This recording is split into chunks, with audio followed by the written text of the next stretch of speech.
All Well, right. we're here. We're here. Welcome to Ravenhill.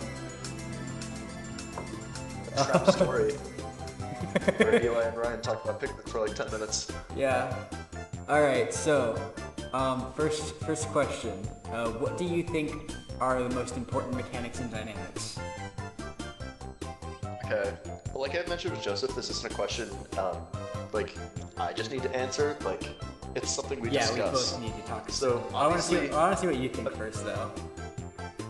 big mechanic is the, like the day timer, like the Majora's Mask style day timer, because you have a certain amount of time that you have, to, get your mission done. And that creates the sense of like, okay, you have these characters, and it's pretty lenient, but it's like, you have to be doing something all the time, and it creates this like pressure. Like, we were able to get the first day done, and get the first area done in a day, but we didn't get the things back, so it's lenient enough to where even if you're not, if you're just kind of wandering around doing whatever, you'll still do fine, but if you're not, it forces you to keep moving.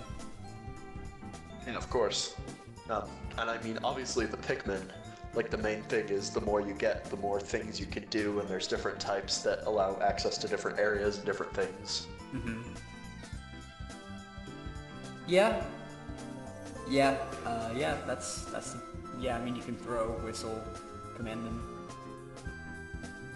Yeah. I think that touches on obviously, pretty much like, everything. Like, the main dynamic of Pikmin is just you try and keep moving because the day timer. yeah, we only played the first day, but I mean, I feel like I got the hang of what the main gameplay loop would be like. Yeah, I mean, it does a good job at introducing it to you pretty quickly. Yeah, no, of course. Alright, I guess that pretty much answers question one. Question two. What was your aesthetic experience? And I will answer that as well. So, I feel like I kind of mentioned it. It's like the whole day timer kind of forced you to be like constantly on the move, and that created these not tense moments, but moments where you're always discovering something new, and you're always like kind of gently pushed to go be doing something. Like you have to be doing something all the time. Yeah. And that was like, Yeah. Yeah, I mean, I'll just say the same. I liked a lot of the graphics. It was very nice for an early Wii U game. And you get that kind of feeling of being in, like, nature and in the wild, which I very much like. Yeah. Connection problem. And we're back. That was a bit of a mishap. 1 second. here.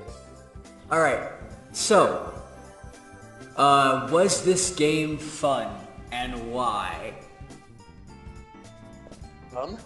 I thought it was pretty fun. I'm not sure if it's a game I would personally enjoy. Like, I'm not sure if I'd pick up the other games in the series, just because I'm not sure it's exactly my type of game. But like, I think it's a decent game, all things considered. I thought it's a fun puzzle game. It's got a very unique concept. So yeah, I thought it was decent, but I'm not really sure. Not really my type of game, I guess. That makes sense. Did you see that? Must have been the Yeah, wind. what was that? So, who is the audience and what is the genre? Was it designed for a specific audience and how do you know? I feel like it's kind of like with Super Monkey Ball. It's not really a kids game, but it's more so a game designed for all ages. It's something the whole family can enjoy, and I do appreciate that. So obviously, like a lot of Nintendo games, it is designed that way for a family-friendly audience. And I think it does it well because, like, just in the way that it's programmed, it's not super difficult, but it's also, it offers a good bit of challenge whether you're an adult or a kid. Yeah, and I would say it's also like Super Monkey Ball in that you have, like, room, playing the game itself is pretty easy, but if you want to, like, master it, if you want to get really good at a lot of systems, it takes a while, but you have the option to go for that. Like with the secret exits, and Monkey Ball. Yeah.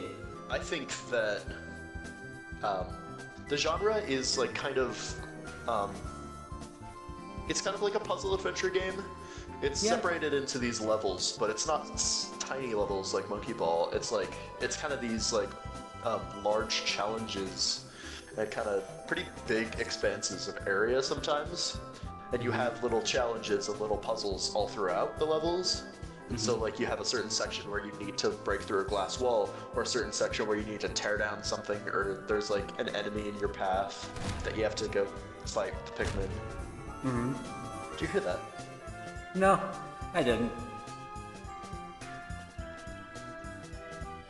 Either way, yeah. Genre, kind of like a puzzle adventure game. Not necessarily a party game, but I mean it is a multiplayer game, so it's a fun sort of couch co-op game if you want it to be. And Yeah. you can play it single player, which I like. Yeah. Alright, question 5. Apply either a critical play perspective or a user experience perspective to the game and discuss. I mean, we can go for, I think, user experience, because it did take a bit for us to kind of get into the game, you know? I mean, unless you want to talk about critical perspective or critical play. It's up to you. Honestly, I'm not sure how they would have done this better, but it was kind of an issue in that I didn't know what I was doing a lot of the time. So like, at least to begin with, I wasn't really sure what to do. The game didn't really tell me anything, and that's fine. But it was more so you saying like, "Hey, here's what you're supposed to do," and it was coming from someone who had already played the game, which I kind of thought like, what if I just dived into that game by myself? You know, it might see me spending a day just figuring out what I'm doing, what I'm supposed to do, right? Yeah. Yeah. Anyway. So it did take a bit to kind of get a grasp on the mechanics for you, I'm guessing. Yeah, kinda. And just to like briefly mention something, the sequel, so the sequel to the game, Pikmin 4, has kind of the opposite problem from I've heard from a lot of people, where, have you ever played one of those games that has like a 2-hour long tutorial that shoves everything down your throat? It's one of those games. Played a lot of games like that. It's easy to add too much tutorial. Oh. Yeah, it has like an hour and a half long unskippable tutorial. Yeah. Who do we game? I don't know how he joined. I don't know.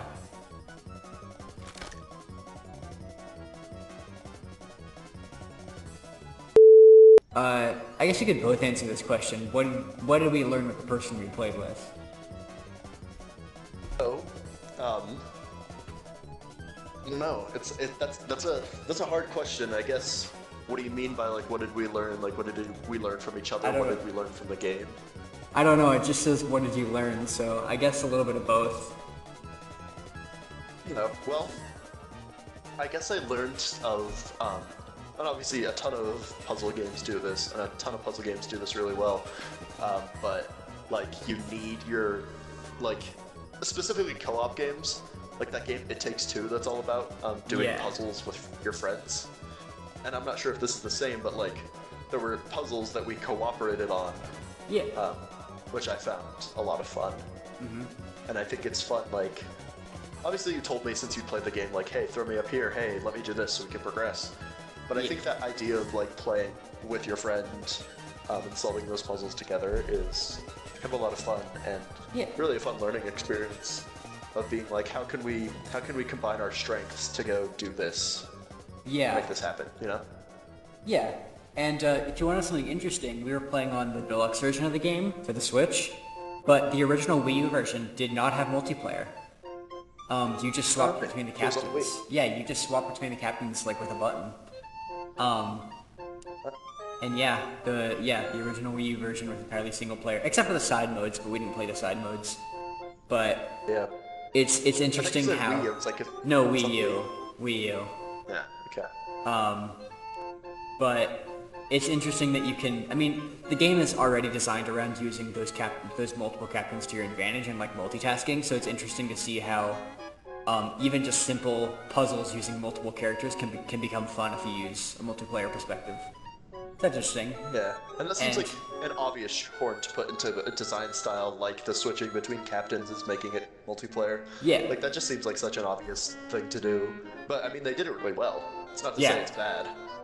There's a little bit of jank where you have to, like, get into a party so you can throw each other, but I think that's just unavoidable, you know?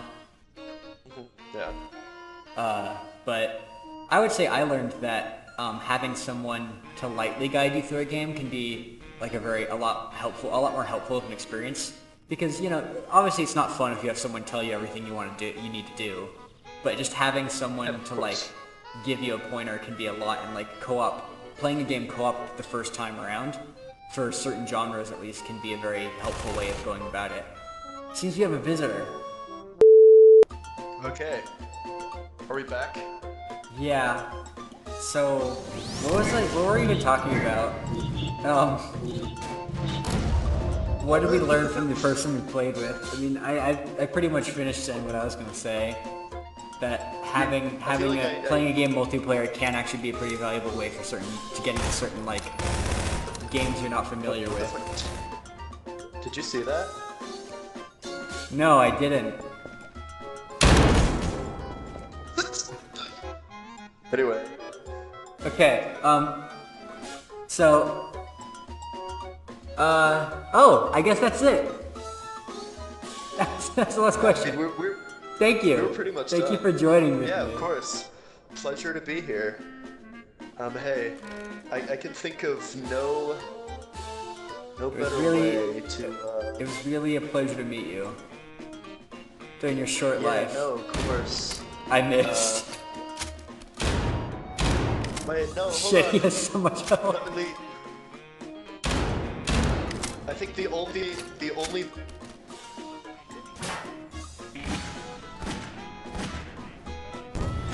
Oh great heavens.